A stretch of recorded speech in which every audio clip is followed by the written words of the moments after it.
বাংলাদেশের সংস্কার কর্মসূচির প্রতি বিশ্ব ব্যাংকের সমর্থন পুনর্ব্যক্ত। ডেভিল হান্ট অপারেশনে খুব বেশি ফল আসবে না, মন্তব্য এবি পার্টির।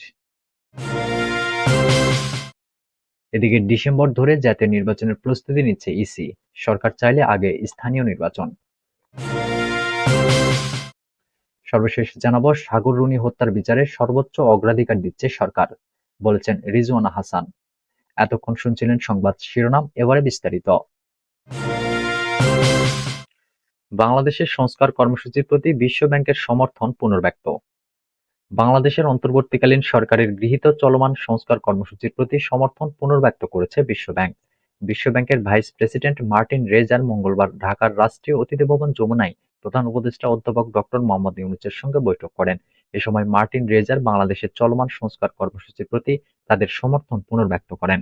বৈঠকে উভয়ে পারস্পরিক স্বার্থ সংশ্লিষ্ট বিষয় নিয়ে আলোচনা করেন। বিশ্ব ব্যাংকের অর্থায়নে কর ব্যবস্থা সহ অন্যান্য ক্ষেত্রে ডিজিটালাইজেশন পদ্ধতি চালু এবং বিভিন্ন ক্ষেত্রে সুশাসন ও স্বচ্ছতা প্রতিষ্ঠার লক্ষ্যে সংস্কার কর্মসূচি বাস্তবায়নের বিষয়ে আলোচনায় উঠে আসে। বিশ্ব ব্যাংকের ভাইস প্রেসিডেন্ট বলেন, বিশ্ব ব্যাংক বাংলাদেশের সুশাসন ও জবাবদিহিতার উন্নয়নে জরুরি সংস্কারে সহায়তা করছে, যার মধ্যে কর নীতি ও প্রশাসন, সরকারি ক্রয় এবং পরিসংখ্যান সংক্রান্ত সংস্কার অন্তর্ভুক্ত রয়েছে। রেজার বলেন, বাংলাদেশের গণতান্ত্রিক উত্তরণ, ভবিষ্যৎ সরকার এবং অন্তর্ভুক্তিমূলক প্রবৃদ্ধির জন্য এই সংস্কারগুলো অত্যন্ত গুরুত্বপূর্ণ। তিনি আরো বলেন, এই সংস্কারগুলো জনগণ ও ব্যবসায়ীদের মধ্যে বাংলাদেশের প্রতিষ্ঠানগুলোর সুশাসন ও জবাবদিহিতার প্রতি আস্থা তৈরি করতে সহায়তা করবে, যা ভবিষ্যতের অন্তর্ভুক্তিমূলক প্রবৃদ্ধির ভিত্তি স্থাপন করবে। রেজার কর প্রশাসন ও কর নীতির পৃথকীকরণের আহ্বান জানান, যাতে রাজস্ব ব্যবস্থার স্বচ্ছতা ও জবাবদিহিতা নিশ্চিত করা যায়। তিনি বলেন, কর রেয়াত ও ছাড় দেওয়ার একমাত্র সিদ্ধান্ত গ্রহণকারী কর্তৃপক্ষ হওয়া উচিত সংসদ। প্রধান উপদেষ্টা জানান, তিনি সম্প্রতি একটি ঐকমত্য কমিশন গঠন করেছেন, যা ৬টি প্রধান সংস্কার কমিশনের প্রস্তাবের বিষয়ে রাজনৈতিক দলগুলোর সঙ্গে সংলাপ আয়োজনে সহায়তা করবে। তিনি বলেন, একবার রাজনৈতিক দলগুলো সংস্কারের বিষয়ে ঐকমত্যে পৌঁছালে তারা জুলাই সনদে স্বাক্ষর করবে, যা অন্তর্বর্তীকালীন সরকার এবং পরবর্তীতে রাজনৈতিক সরকার বাস্তবায়ন করবে। রেজার সরকারি ক্রয় ব্যবস্থার উন্নতি এবং বাংলাদেশ পরিসংখ্যান ব্যুরোর স্বাধীনতা নিশ্চিত করার উপর জোর দেন, যাতে নীতি নির্ধারণের ক্ষেত্রে প্রয়োজনীয় তথ্যের গুণগত মান উন্নত করা যায়। বৈঠকে জাতীয় পরিচয়পত্র সহ শক্তিশালী ডিজিটালাইজেশন কর্মসূচির গুরুত্ব নিয়ে আলোচনা হয়। রেজার বলেন, বিশ্ব ব্যাংক ঢাকা শহরকে এমন দেশগুলোর সঙ্গে সংযুক্ত করতে সহায়তা করতে পারে যাদের শক্তিশালী ডিজিটাল পরিচয় অবকাঠামো রয়েছে। ডেভিল হান্ট অপারেশনে খুব বেশি ফল আসবে না, মন্তব্য এবি পার্টির। সারা দেশে চলমান অপারেশন ডেভিল হান্টকে সরকারের ডিলেইড ডেভিল হান্ট ইনিশিয়েটিভ বলেছেন আমার বাংলাদেশ পার্টির চেয়ারম্যান মুজিবুর রহমান মঞ্জু। তার মতে, এই অপারেশনের ফলে খুব বেশি ফল আসবে না। এর কারণ ব্যাখ্যায় মুজিবুর রহমান বলেন, সরকারের উচিত ছিল শুরুতেই এ পদক্ষেপ নেওয়া। প্রথম দিকে এই ব্যবস্থা নিলে বহু ডেভিল পালাতে পারত না, চাঁদাবাজি ও দখলবাজি অনেকাংশে নিয়ন্ত্রণ করা যেত। তিনি সব বাহিনীর সমন্বয়ে একটি সেন্ট্রাল কমান্ড সেন্টার গঠনের বিষয়টিকে ইতিবাচক পদক্ষেপ হিসেবে উল্লেখ করেছেন। অন্তর্বর্তী সরকারের ৬ মাস ডেভিল হান্ট সেন্ট্রাল কমান্ড ও নাগরিক প্রত্যাশার হিসাব-নিকাশ নিয়ে এক সংবাদ সম্মেলনে এবি পার্টির চেয়ারম্যান এসব কথা বলেছেন। রাজধানীর বিজয়নগরে দলের কেন্দ্রীয় কার্যালয়ে সংবাদ সম্মেলন অনুষ্ঠিত হয়। এতে দলের ভাইস চেয়ারম্যান, যুগ্ম সাধারণ সম্পাদক সহ কেন্দ্রীয় নেতারা উপস্থিত ছিলেন। সংবাদ সম্মেলনে মুজিবুর রহমান মঞ্জু বলেন, অন্তর্বর্তী সরকারের গত ৬ মাস ছিল প্রতিকূলতাময়। ১৮০ দিনে ১৫০টির মতো আন্দোলন ও অবরোধ গণতান্ত্রিকভাবে তারা মোকাবেলা করেছে। কিন্তু সরকারের কাছে এবি পার্টির প্রত্যাশা এসবের মধ্যেই সীমাবদ্ধ নয় বলে জানান তিনি। সংস্কার এবং নির্বাচন প্রশ্নে গণ-অভ্যুত্থানের পক্ষে শক্তিগুলোর মধ্যে মতানৈক্য নিয়ে এদিন হতাশা প্রকাশ করেন মঞ্জু। তিনি বলেন, যে দলগুলো জুলাই-আগস্টে কাঁধে কাঁধ মিলিয়ে সংগ্রাম করেছে, তারা আজ একে অপরকে হেয় করে কথা বলছে, অযথা বাকযুদ্ধে জড়িয়ে বিভেদ বাড়াচ্ছে। এর দায় সরকার এড়াতে পারে না। রমজান মাসে বাজারে নিত্যপণ্য নিয়ে মানুষের হাহাকার এবং লোডশেডিং পরিস্থিতি যেন মানুষকে বিক্ষুব্ধ না করে, সে বিষয়ে সরকারকে ব্যবস্থা গ্রহণের আহ্বান জানিয়েছেন এবি পার্টি। ডিসেম্বর ধরে জাতীয় নির্বাচনের প্রস্তুতি নিচ্ছে ইসি, সরকার চাইলে আগে স্থানীয় নির্বাচন। আগামী ডিসেম্বরে জাতীয় সংসদ নির্বাচন আয়োজনের লক্ষ্যে প্রস্তুতি নিচ্ছে নির্বাচন কমিশন। এর বাইরে এ মুহূর্তে অন্য নির্বাচনের প্রস্তুতি ইসি নিচ্ছে না, তবে সরকার চাইলে জাতীয় নির্বাচনের আগে স্থানীয় সরকার নির্বাচন আয়োজন করবে ইসি। মঙ্গলবার ইউএনডিপি সহ উন্নয়ন সহযোগী 18টি দেশের রাষ্ট্রদূত ও প্রতিনিধির সঙ্গে বৈঠক করে ইসি। পরে সাংবাদিকদের এসব কথা বলেন নির্বাচন কমিশনার আবুল ফজল মোহাম্মদ সানাউল্লাহ।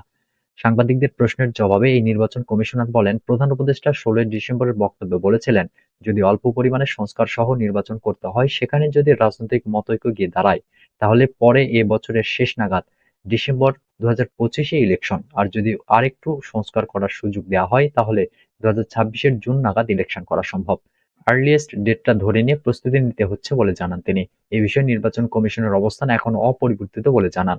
বৈঠকে স্থানীয় সরকার নির্বাচন নিয়ে কোনো আলোচনা হয়েছে কিনা এমন প্রশ্নের জবাবে আবুল ফজল বলেন, একটি প্রশ্ন এসেছিল, দুটি নির্বাচন একসঙ্গে করা যায় কিনা, এতে কেমন সময় লাগতে পারে, বিষয়টি নিয়ে আলোচনা হয়েছে। নির্বাচন কমিশন জানিয়েছে, জাতীয় ও স্থানীয় সরকারের নির্বাচন একসঙ্গে করা সম্ভব নয়। অতীত অভিজ্ঞতায় দেখা গেছে, সবকটি স্থানীয় সরকারের নির্বাচন ধাপে ধাপে করতে গেলে ১ বছর সময় লেগে যায়। পুরোপুরি এভাবে স্থানীয় সরকারের নির্বাচন করতে হলে জাতীয় নির্বাচনের সময় পিছিয়ে যাবে। জাতীয় নির্বাচন এখন নির্বাচন কমিশনের অগ্রাধিকার। নির্বাচন কমিশন জাতীয় নির্বাচন নিয়েই এই মুহূর্তে প্রস্তুতি নিচ্ছে। তবে সরকার যদি সিদ্ধান্ত নেয় স্থানীয় সরকার নির্বাচন অনুষ্ঠানের, সেটা সেভাবে বাস্তবায়ন করতে হবে। এটা সরকারের সিদ্ধান্ত। সরকার জাতীয় নির্বাচনের আগে স্থানীয় সরকারের নির্বাচন অনুষ্ঠানের সিদ্ধান্ত নিলে নির্বাচন কমিশন তা বাস্তবায়ন করবে বলে জানান এই নির্বাচন কমিশনার। আরেক প্রশ্নের জবাবে আবুল ফজল বলেন, স্থানীয় সরকার নির্বাচন কতটুকু হবে, কোন কোন প্রতিষ্ঠানের হবে, সে সিদ্ধান্ত নেবে সরকার।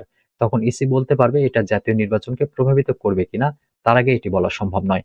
ইউএনডিপি ছাড়াও বৈঠকে যুক্তরাষ্ট্র, জাপান, যুক্তরাজ্য, Italy, Switzerland, Australia, Spain, Canada, Germany, চীন, Netherlands, Norway, Sweden, Denmark, France, দক্ষিণ কোরিয়া, ইইউ, তুরস্কের প্রতিনিধিরা অংশ নেন। বাংলাদেশে ইউএনডিপির আবাসিক প্রতিনিধি স্টেফান লিলার সাংবাদিকদের বলেন, ইসি গত বছরের ডিসেম্বরে নির্বাচন সংক্রান্ত সহায়তা চেয়ে তাদের কাছে অনুরোধ জানিয়েছিল। এর পরিপ্রেক্ষিতে তাদের একটি দল জানুয়ারিতে ২ সপ্তাহ বাংলাদেশ সফর করে। জাতিসংঘ কী ধরনের কারিগরি সহায়তা দিতে পারে তা ওই দলটি নির্ধারণ করে। স্টেফান লিলার বলেন, তারা নির্বাচন কমিশনকে একটি অবাধ ও সুষ্ঠু নির্বাচন পরিচালনায় সহায়তা করছেন। তারা আশা করছেন এটি হবে বাংলাদেশের ইতিহাসে সেরা নির্বাচন। তবে নির্বাচনের সময়সূচি নির্ধারণ করা অন্তর্বর্তী সরকার ও নির্বাচন কমিশনের বিষয়। এখানে তাদের কিছু করণীয় নেই। সাগর রুনি হত্যার বিচারে সর্বোচ্চ অগ্রাধিকার দিচ্ছে সরকার, বলেছেন রিজওয়ানা হাসান। সাংবাদিক দম্পতি সাগর সরোয়ার ও মেহেরুন রুনি হত্যার বিচার অগ্রাধিকার ভিত্তিতে করার সিদ্ধান্ত নেওয়া হয়েছে বলে মন্তব্য করেছেন পরিবেশ, বন ও জলবায়ু উপদেষ্টা সৈয়দা রিজওয়ানা হাসান। তিনি বলেন, সাগর রুনি হত্যা মামলা সরকারের প্রধান অগ্রাধিকার মামলাগুলোর শীর্ষে।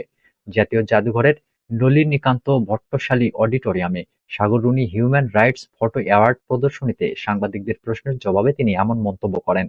উপদেষ্টা বলেন, দ্রুততম সময়ে তদন্ত প্রতিবেদন দেওয়ার লক্ষ্যে কাজ করছে আইন প্রয়োগকারী সংস্থা। রিজওয়ানা হাসান আরো বলেন, এই হত্যাকাণ্ডের বিচার হতে হবে। বিচার না হওয়ার কোনো কারণ নেই। অতীতে সংশ্লিষ্টদের অসহযোগিতার ক্ষেত্রে জটিলতা থাকলেও এখন সরকার তদন্তে কোনো হস্তক্ষেপ করছে না। তদন্তে প্রয়োজনীয় তথ্য-উপাত্ত পেলে দ্রুততম সময়ে বিচার সম্পন্ন করা হবে। তদন্ত প্রতিবেদন প্রকাশের সময়ক্ষেপণ নিয়ে উদ্বেগ প্রকাশ করে তিনি বলেন, অতীতে বারবার সময় চাওয়া হলেও প্রতিবেদন আসেনি। এতে সন্দেহ তৈরি হয়েছে নিহতদের পরিবার দীর্ঘদিন ধরে কষ্ট নিয়ে আছেন।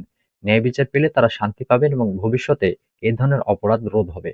প্রদর্শনীতে সাগর সরোয়ার ও মেহেরুন রুনির একমাত্র সন্তান মাহির সরোয়ার, মেঘ, ভাই নওশের আলম, রোমান সহ পরিবারের সদস্য, সহপাঠী ও বন্ধু-বান্ধব, মানবাধিকার কর্মী, সাংবাদিক, ফটোগ্রাফার সহ বিভিন্ন শ্রেণী পেশার মানুষ উপস্থিত ছিলেন।